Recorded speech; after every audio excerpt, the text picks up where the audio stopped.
Salve, salve, galera! Sejam muito bem-vindos aqui a mais um Insights de Mercado, nosso programa de semana. Galera, para aqueles que não me conhecem, meu nome é Lucas Nakata, sou trader há 6 anos, Head de Research da For Traders, e aqui no canal a gente fala sobre criptoeconomia e mercado. Se você curtir esse conteúdo, considere se inscrever ativando o sininho aqui embaixo e também compartilhando esse vídeo. Bom, galera, então vamos lá. Hoje a gente tem mais um dia tranquilo, lembrando que hoje é dia tranquilo, né? Porque na realidade a movimentação ainda tá esperando aí as 3 horas que a gente tem FONC à tarde, tá? Então, para tomar cuidado, porque volatilidade vai estar entrando no mercado. Inclusive a gente já teve plotagem de volatilidade no indicador do NACS, tá? E eu vou mostrar para vocês, tá? Então, antes de mais nada, galera, já deixa o like aí pra gente levar esse conteúdo para mais pessoas, poder realmente, cara, divulgar o conteúdo do NACS, porque assim, galera, uma das coisas que eu venho comentando, né, e que vocês já devem ter começado a reparar, né, tem muito influencer que tava morto, tá?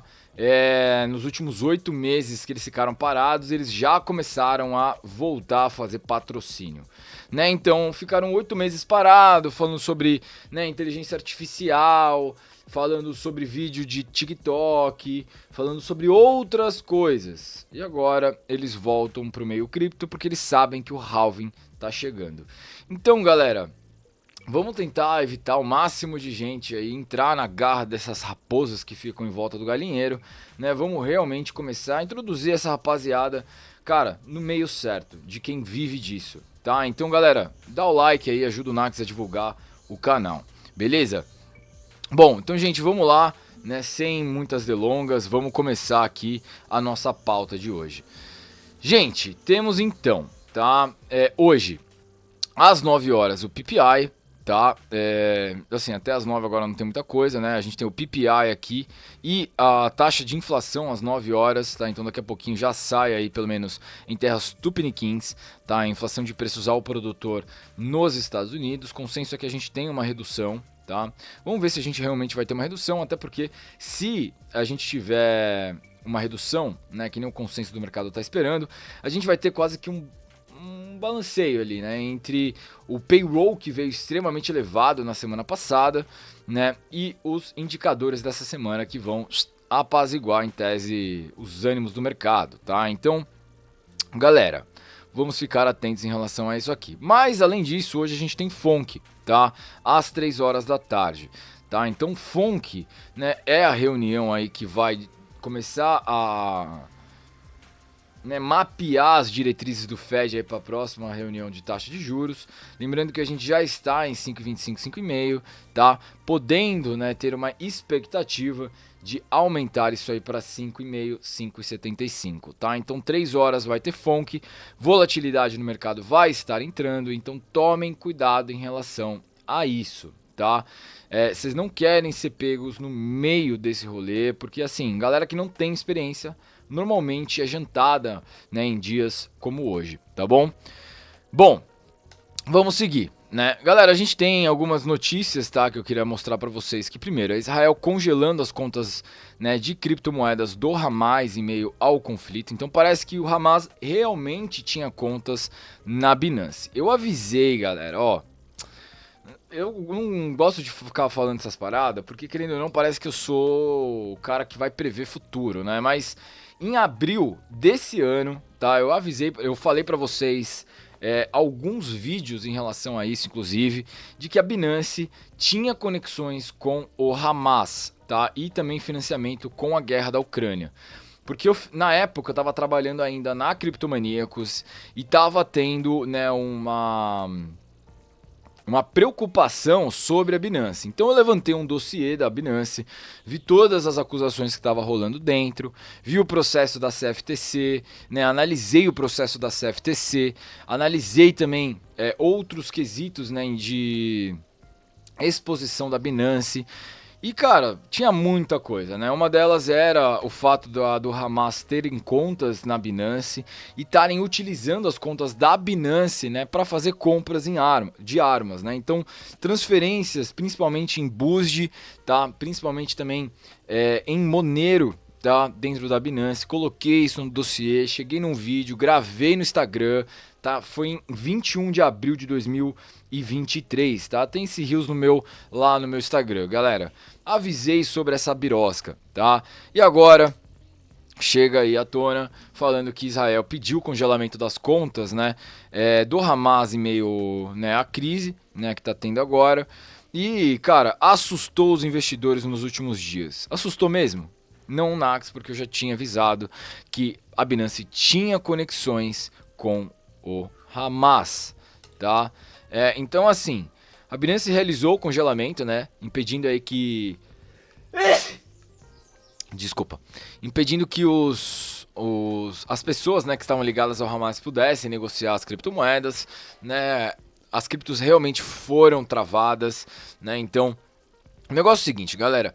Primeiro, vamos analisar essa situação como um todo. Do lado positivo e do lado negativo. Lado positivo, ótimo, excelente. Foi congelado, né? Menos financiamento aí para um grupo terrorista, ótimo, legal. Agora, no lado negativo. Reforça a ideia ainda mais sobre o fato de vocês não terem as suas criptos em corretora. A corretora não é um lugar tranquilo, um lugar, um safe haven, né? um paraíso tranquilo de você colocar a porra do seu dinheiro lá dentro. Se você colocar o seu dinheiro lá dentro e a Binance vir para o saco, você vai junto. Você tem que ter necessariamente uma carteira digital, tá? Não adianta você não ter uma carteira digital, você precisa ter uma carteira digital. Não tem essa, entendeu? Se vocês estão no meio cripto, vocês precisam ter autonomia, vocês precisam ter efetivamente, tá? A independência do sistema financeiro. Vocês têm que saber mexer com isso, tá? Inclusive... um dos pontos, tá, que eu vou abrir uma imersão para vocês aí, tá, de Black Friday, vai ser ensinar outra técnica que complementa bastante a técnica do Hash Ribbons que eu passei para vocês, tá? É mais uma técnica on-chain, né? A galera usa bastante para bases on-chain, mais aplicado pro gráfico, tá? Isso vai dar para vocês também mais uma base de segurança na hora da compra. Tá? Então vocês vão ter mais uma leitura um pouco mais tranquila de se fazer quando você tem esse sistema de médias que eu vou passar para você na imersão da Black Friday. Então, ó, fica aberto o olho. A imersão que a gente já teve, eu vou disponibilizar para vocês, né? O Stefano pediu para mim, né? A Gabriela pediu para mim. Então, assim, eu vou disponibilizar para vocês a imersão também que a gente teve do Hash Ribbons, tá? Se vocês quiserem, inclusive, galera, eu posso fazer uma imersão de como instalar, setar uma carteira, tá? Posso fazer isso com vocês também. Só comenta aqui embaixo se vocês querem esse tipo de imersãozinha. Mas de qualquer maneira, galera, então a ideia que eu quero que vocês tenham aí, tá? Principalmente é o fato de efetivamente ter uma carteira. Não dependam de corretora, tá? Isso pode dar merda. Assim como Israel congelou as contas do Hamas, o governo brasileiro pode congelar as suas contas dentro de corretoras que possuem comunicação com a Receita Federal, tá? Então tome cuidado. Bom, galera, uma das coisas que eu acho que é interessante a gente comentar é sobre o BitVM, né, que é a implementação aí que promete transformar o Bitcoin em um supercomputador, que nem a EVM, né, o Ethereum Virtual Machine, né, para efetivamente poder construir, né, uma base de uma máquina virtual para rodar qualquer tipo de aplicativo ali dentro. Obviamente isso está dando um puta babauê dentro da comunidade, né, para quem não viu. O Bitcoin ele pode, através de um soft fork, né, então implementar, né, capaz de rodar aí aplicativos dentro de uma camada verdadeiramente descentralizada que seria o Bitcoin. Isso ia sobrecarregar a rede? Em tese iria, tá? Ia ficar caro transacionar, né? Iam ter alguns problemas relacionados a isso? Ia, tá? Só que agora é a comunidade que vai decidir. Tá, então o BitVM aí é uma solução que não requer também nenhuma mudança no código em si, mas permite que o Bitcoin, né, consiga fazer o Turing aí completo caso necessário, né? Então é a galera realmente aplicando, né, outras formas de entrada dentro da rede do Bitcoin, tá? Mas isso tá, mano, A galera tá puta com isso, tá? Então, por que isso, né? Porque a galera tá achando que o Bitcoin vai acabar virando o Ethereum, né? Então, que vira festa, onde que todo mundo cria qualquer coisa, né? Você vai ter uma quantidade maior ali, em tese, de aplicativos fraudulentos dentro da rede, coisas do tipo, tá? E que isso não seria tão bom, né, no Bitcoin, assim, até porque ficaria mais caro, deixaria a rede mais lenta, você ocuparia blocos de transação, né, então transacionar tudo ia ficar muito mais caro. Mas, galera, de qualquer maneira, vamos esperar para ver o que vai rolar, tá? Tem algumas BIPs aí que são Bitcoin, né, Improvement Proposals, né, que são propostas de melhoria da rede. Uma delas é sobre a BitVM. Tem a BIP 119, que inclusive eu já comentei sobre no meu canal também, no meu perfil do Instagram, em que eu fui contra, tá? Que eu sou um pouco contra. Mas de qualquer maneira, galera, o que isso representa, né? Olha, eu acho que é bom a gente ficar ligado, porque querendo ou não, a todas as BIPs elas são, né, querendo ou não, decididas pela comunidade. Vamos ver se realmente a gente vai ter uma BitVM, porque assim, a gente pode ter um lado muito bom sobre desenvolvimento, né? Então, realmente aplicativos começarem a ser construídos na base do Bitcoin de uma forma verdadeiramente descentralizada, alimentando os mineradores de uma maneira muito mais tranquila e crescendo o ecossistema, mas também a gente tem um lado ruim de entupir a rede, tá? Então, vamos ver como é que a comunidade vai decidir em relação a isso.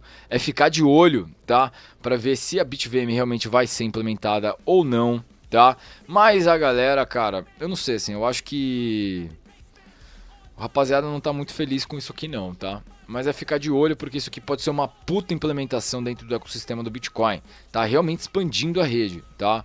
Isso aqui realmente pode expandir a rede. Bom, galera, seguindo, isso aqui eu queria deixar por último, né? Prevendo recessão, bilionário aposta em Bitcoin e ouro, né? Então, segundo o bilionário aí, né, do Paul Tudor Jones, né, que é o renomado bilionário aí dos fundos de hedge, né, tá apostando tudo em Bitcoin e ouro, né, como reserva de valor confiável. Galera, eu gravei um Reels ontem sobre isso, principalmente falando, tá?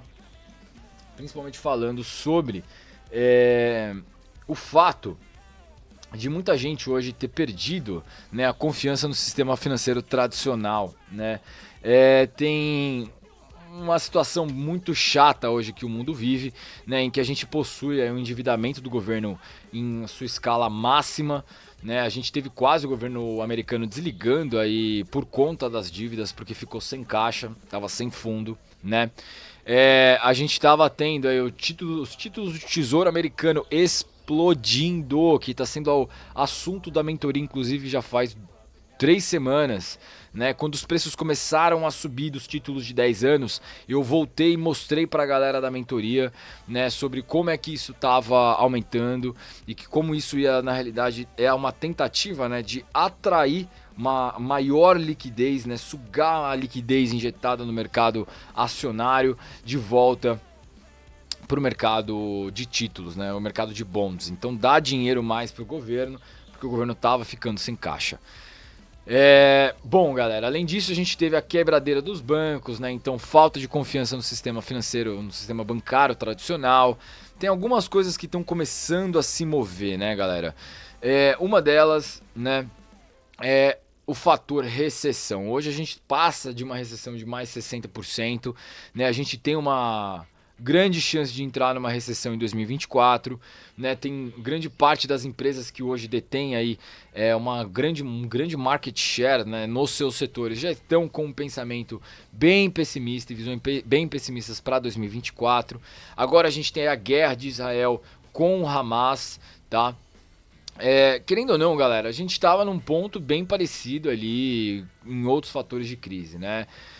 Não tô falando que o Bitcoin pode realmente, cara, explodir amanhã por causa disso, mas ele tem, né, mostrado uma certa resiliência quando o mundo está passando por momentos difíceis, tá? Então, galera, fiquem de olho em relação a isso, tá? Porque, olha, muita gente está apostando no Bitcoin e no ouro agora para realmente, né, ficar numa postura um pouco mais defensiva e protetiva com o próprio patrimônio, tá bom? Obviamente os bilionários não são diferentes, né? Então eles estão usando aí como ouro e Bitcoin como precaução, né? Até ele colocou, né, a causa de preocupação aí é a postura agressiva do Fed, né, em tendência aí de crescente de rendimentos das obrigações de longo prazo, né, ou seja, dos tesouros americanos, dos bonds americanos, o que mostra que na realidade, né, os tesouros, cara, de curto prazo, galera, estão pagando muito, velho. Eles superaram a máxima desde 2007, tá, pré-crise. O negócio tá feio, tá? Lembrando que quanto maior é o título de renda fixa, né? Então quanto maior é a taxa de juros, mais incerteza você possui naquele mercado, porque em tese o governo ele precisa abrir esses títulos para o público para ficar mais atraente, né? Para eles poderem receber essa grana, né? Só que, óbvio, quando você tem esse aumento, né? Você está dizendo que tem alguma coisa com problema, tá? Bom, galera, outro ponto, tá, é que o BTC se desvinculou do ouro, tá, a correlação chega ao menor nível em 3 meses, e até por isso eu queria mostrar pra vocês aqui, ó, isso aqui é o coeficiente de correlação, tá, galera, ele já tá setado pro ouro, tá, e o que que isso representa? Esse coeficiente de correlação, né, o Correlation Coefficient, ele mostra como que na realidade a gente tem um ativo andando em paridade com o outro, tá? O que que isso representa pra gente? Basicamente, né, quando a gente tem uma correlação positiva, né, então em a gente anda igual, né? Se o BTC sobe, sei lá, 10%, o ouro vai subir 10%. Se a gente tem um coeficiente acima de 1, né, significa que o ouro, por exemplo, ele anda... Se o ouro andar 20%, né, o Bitcoin vai andar 12%. Né? Então vai variar, obviamente, a partir dessa métrica, né, acima de 1. Né? Então partindo de 0, de 0 a 1, o coeficiente ele está positivo. Né? Então se ele anda junto, anda um pouco mais. Se ele está em 0, significa que eles andam juntos, né? Ou seja, a correlação ela é pareada. E quando ele está abaixo do zero, que nem ele está agora, ó, que ele está no 0,82, tá? Isso significa o quê? No 0,82 aqui embaixo. Significa que quando, né, ele está com uma paridade negativa, tá? Ou seja, quando o Bitcoin sobe, o ouro desce, tá? Basicamente essa é a correlação. Tem gente que gosta de utilizar a correlação bastante, né? Inclusive, por exemplo... Eu tive um aluno, inclusive, que falou bastante sobre a correlação com o S&P 500, tá? Ó, correlação com o S&P 500, né? Ela vai variando, né? Tem momentos em que a gente tem uma correlação totalmente negativa. Agora a gente está começando a subir aqui a correlação, né? Voltando a correlação para o zero, ou seja, uma correlação pareada, né? Se um anda, o outro também vai andar, tá? Eles estão andando de forma igualitária. Isso não significa, galera, que a gente tem uma paridade extremamente alta, se liga. Existem momentos em que a gente tem uma paridade alta e tem momentos em que a gente não tem uma paridade, né? Então não tem como falar, puta, é uma paridade histórica, eterna, que fica... Não, tá? A gente tem uma paridade? Tem, mas isso não significa que eles andam, tá? E que um movimento que você vai se basear no outro, tá? Não é porque um tá andando que o outro também vai, tá? No caso do ouro, como a gente estava falando aqui, né? A paridade está na menor escala já registrada dos últimos 3 meses, tá? A gente estava tendo aqui com o ouro 0,92, 0,94, tá? É bem negativo em relação a isso, tá? Então um anda, o outro desce. Basicamente é isso, tá? Tudo isso, galera, para falar para vocês o negócio. Não se baseiem, tá? Em um movimento no outro. Eu vejo que tem muito influencerzinho aí falando que, pô, o ouro vai subir, então o Bitcoin também vai. Porque o Bitcoin ele é o ouro digital, né? Então vai andar junto com o ouro. Galera, não é assim. Não é assim.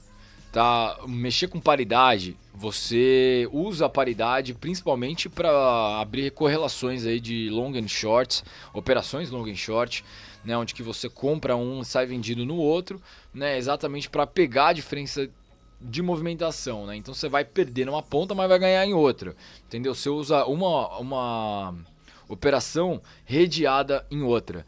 Isso sim, tá? Isso dá pra fazer. Agora, galera, se você não tem esse princípio de correlação, por exemplo, não tem como fazer essas operações long and short que o youtuber adora falar, tá? Então toma cuidado, beleza?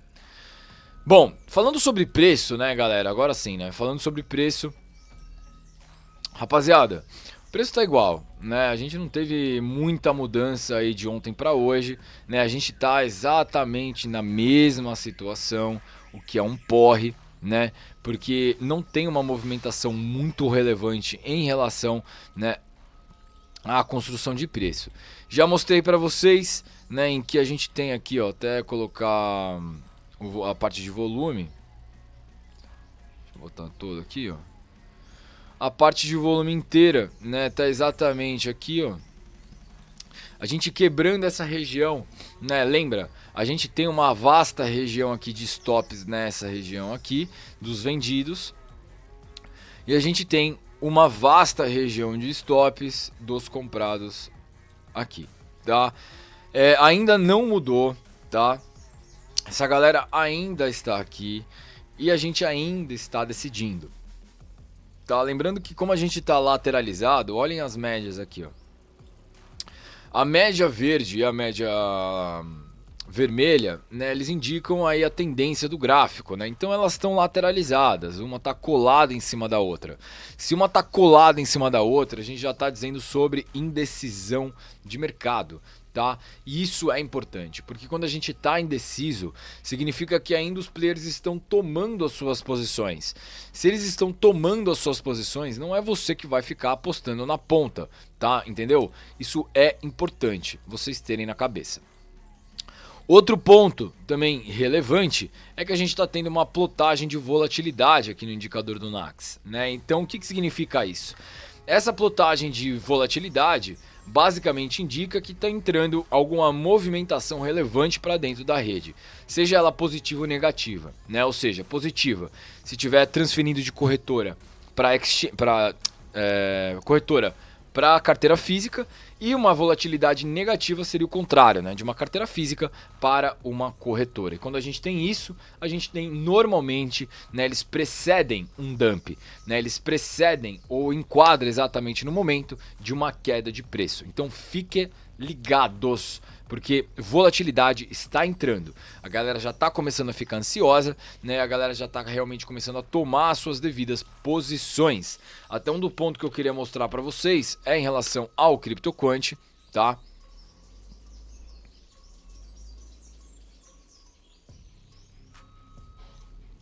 Deixa eu entrar aqui.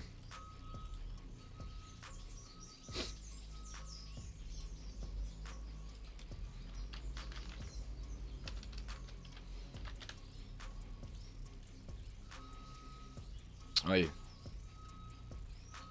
O Open Interest, ele está aumentando, galera, né? Ou seja, o interesse por negociações de contratos futuros está aumentando. Isso significa uma coisa, tá? Isso significa que posições estão sendo tomadas. Isso significa que, em parte, a galera ali dentro da rede já está começando a apostar em qual lado realmente a gente vai começar a seguir, tá? Então, galera, tomem cuidado, beleza? Se as apostas estão começando a ser feitas, tomem cuidado em relação a isso, tá? O movimento tá travado, a gente tá tendo um início de volatilidade aqui, tá? Vamos ver como é que vai fechar hoje, tá? Essa candle para ver se realmente tá entrando volatilidade, mas de qualquer maneira é um ponto de atenção, tá? Porque volatilidade está entrando e vocês não querem ser pegas no meio. Beleza? Rapaziada, basicamente por hoje é isso. Tá? Vocês viram, movimentação bem travada, não tem nem muito o que falar, tá tudo igual, tá? Então, galera, não esqueça de deixar o seu like, como sempre, tá? Hoje tá corridão, né? Ainda mais que é quarta-feira, que, mano, hoje a gente vai começar a introduzir algumas coisas bem legais ali dentro da For Traders, tá? Então, galera, tamo junto, um forte abraço a todos, aproveita para deixar seu like e a gente se vê amanhã, tá? Rapaziada, forte beijo do Nax e tchau, tchau. Valeu, galera.